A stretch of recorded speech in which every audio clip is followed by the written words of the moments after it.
हरिया गांव का गरीब आदमी था और उसकी 5 साल की एक लड़की थी और उसके पास अभी कोई काम नहीं था। वो बिल्कुल ही खाली था। वो दूसरों के खेतों में जाकर काम करता था क्योंकि उसके पास अपना कोई भी खेत नहीं था।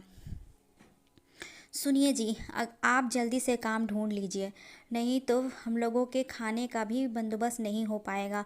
थोड़ा सा दाल चावल था, वही मैं मिलाकर के खिचड़ी बना दी हूँ।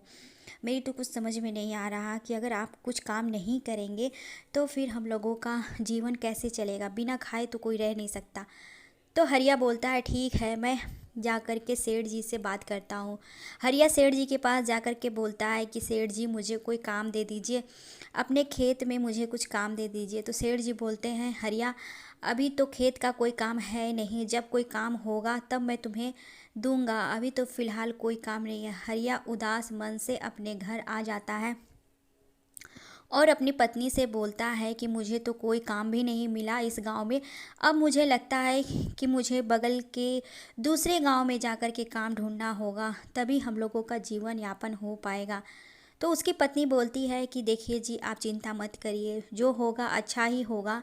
चलिए पहले खाना खा लेते हैं क्योंकि खिचड़ी जो मैंने बनाई है वो ठंडी हो जाएगी।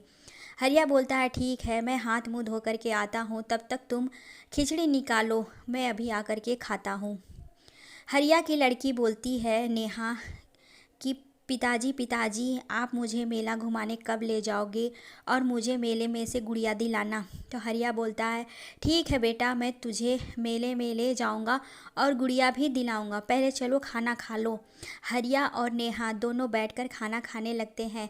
तो हरिया अपनी पत्नी माला से बोलता है माला, तुम भी खाना खा लो। तो माला बोलती है आप लोग खा लो, मैं थोड़ा देर में खाऊंगी। तभी दरवाजे पे आवाज़ आती है। एक बाबा आकर आवाज़ देते हैं मैं बहुत भूखा हूँ, मुझे कुछ खाना दे दो, मुझे कुछ खाने को दे दो। बाबा की आवाज़ हरिया, माला और नेहा सुनते हैं तो सभी फैमिली निकलकर बाहर आते हैं। तो देखते हैं कि बाबा दरवाजे पे खड़े हैं और बोल रहे हैं कि भाई मुझे कुछ खाने को दे दो। तो हरिया बोलता है बाबा हम माफ़ कीजिए, खाना तो ख़त्म हो गया। तभी माला बोलती है कि नहीं बाबा, मेरे हिस्से का खाना बचा है, मैं अभी ला करके देती हूँ। माला अंदर जाती है और अपने हिस्से का खिचड़ी लाकर बाबा को दे देती है। बाबा वहाँ पे बैठकर खाना खा लेते हैं।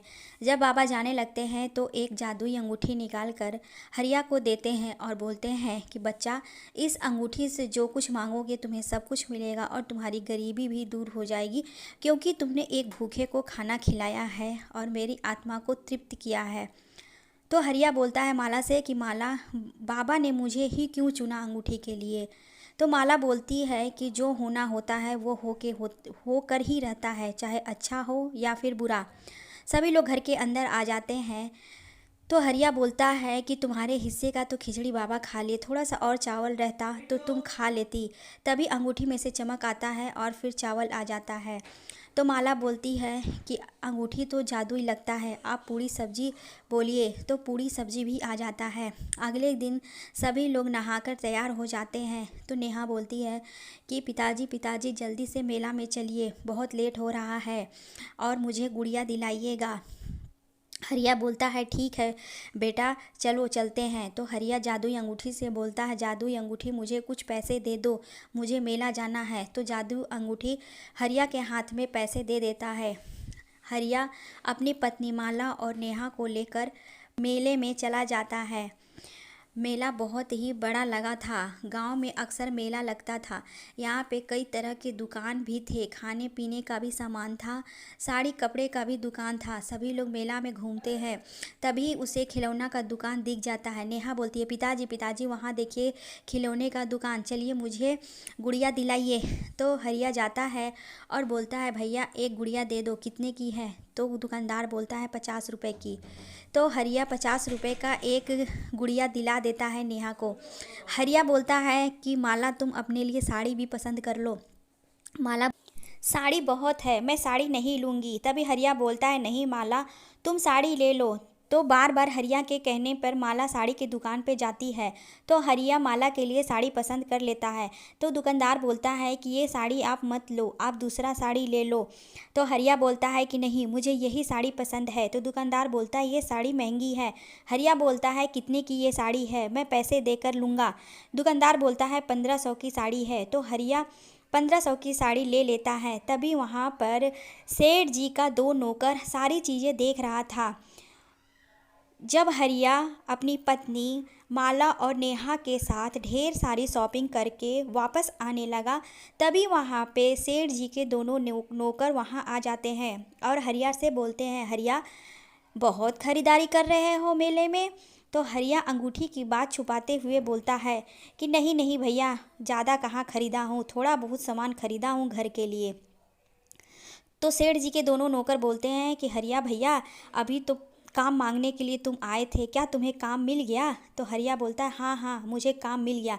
इतना कहकर हरिया फटाफट घर आता है और सभी लोग अंगूठी से पूड़ी सब्जी मांगते हैं। तो पूड़ी सब्जी आ जाता है, सब पूरे परिवार मिलकर खाना खाते हैं और फिर सो जाते हैं। हरिया अंगूठी से पैसे मांगता है और अपनी गांव में एक दुकान खोल लेता है। उसकी दुकान बहुत बड़ी थी और उसमें कई तरह का साड़ी था, इसीलिए उसके दुकान पे हमेशा भीड़ भी लगा रहता था। तो गांव मजदूर बातें कर रहे थे कि हरिया के पास इतना ज़्यादा पैसा कहाँ से आया और वो अपनी दुकान खोल लिया। भैया चलो हम सब मिलकर जाते हैं हरिया के पास और हरिया से कुछ पैसे उधार मांगते हैं और हम लोग भी अपना छोटा सा कारोबार चालू करते हैं। लेकिन पता नहीं हरिया हम लोगों को पैसे उधार देगा भी या नहीं। नहीं तो चलते हैं सेठ जी से कुछ उधार पैसे मांगते हैं और हम लोग अपना कारोबार स्टार्ट कर लेते हैं और फिर अपना जीवन यापन अच्छी तरह से करेंगे। इसी तरह से गांव के गरीब मजदूर आपस में बात कर रहे थे, तभी वहाँ पे हरिया आता है और बताता है कि मुझे एक अंगूठी मिली है, मैं तुम लोगों से झूठ नहीं बोलूँगा और मैं तुम लोगों का उस अंगूठी से पैसे मांग कर तुम लोगों के लिए दुकान भी खुलवा दूँगा, ताकि तुम लोग भी अपना जीवन यापन अच्छी तरह से कर सको। तो गांव के मजदूर बहुत ही खुश हो जाते हैं, हरिया को बोलते हैं हरिया तुमने तो ये बात कहकर मेरा दिल ही जीत लिया। हरिया गांव के गरीब मजदूरों का भी दुकान खुलवा देता है। ये सारी चीज़ें सेठ जी के नौकर देख रहे थे, तो वो जाकर के सेठ जी को बताते हैं कि हरिया के पास इतना ज़्यादा पैसा हो गया है कि वो गाँव के लोगों का भी दुकान खुलवा रहा है। तो सेठ जी बोलते हैं कि तुम हरिया पे नज़र रखो, वो कब आता है कब जाता है और क्या क्या करता है। तो दोनों नौकर हरिया के ऊपर नज़र रखे हुए थे। रात को हरिया जब अपना अंगूठी उतार रहा था, तभी उसकी पत्नी बोलती है कि मुझे एक गुलाबी कलर की साड़ी चाहिए। हरिया बोलता है दुकान में तो बहुत ढेर सारी साड़ी है, तुम उसी में से पसंद कर लो। तो उसकी पत्नी माला बोलती है कि नहीं नहीं, मेरे पास बहुत साड़ी है लेकिन गुलाबी कलर का साड़ी नहीं है, तुम अंगूठी से गुलाबी कलर का साड़ी मांगो। तभी हरिया अंगूठी से बोलता है अंगूठी अंगूठी एक गुलाबी कलर का साड़ी दे दो। तभी अंगूठी में से प्रकाश निकलता है और साड़ी आ जाता है। दोनों नौकर देख रहे थे, वो दोनों जाकर के सेठ जी को सारी बातें बताते हैं कि हरिया के पास एक जादुई अंगूठी है जिससे वो जो कुछ भी मांगता है उसको मिल जाता है। तो सेठ जी अपना दिमाग लगाते हैं कि अच्छा इसीलिए हरिया बहुत ज़्यादा अमीर हो रहा है और अपनी इतनी बड़ी दुकान खोल लिया है गांव में, और उसके दुकान में इतना भीड़ भी लगा रहता है, वो कई तरह का डिज़ाइनर साड़ी भी रख रहा है। ये सारा जादू अंगूठी का कमाल है। मैं रात को चुपके से जाऊंगा और उसकी जादुई अंगूठी चुरा लूँगा।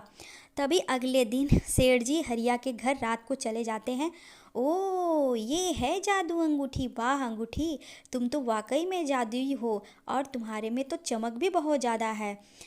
सेठ जी जादुई अंगूठी लेकर अपने घर चले आते हैं चुपचाप और जादुई अंगूठी से बोलते हैं अंगूठी अंगूठी मुझे ढेर सारा सोने का सिक्का दे दो और इस गांव का सबसे अमीर आदमी बना दो। तभी अंगूठी में से प्रकाश नहीं निकलता है और सेठ जी का हाथ पूरा जल जाता है। सेठ जी अंगूठी को फेंकते हैं और दौड़ के डॉक्टर डॉक्टर करते हुए डॉक्टर के पास जाते हैं और अपना इलाज करवाते हैं। तो डॉक्टर बोलता है कि सेठ जी आप ऐसा क्या कर लिए हैं जिसकी वजह से आपके हाथ इतना घायल हो गया है।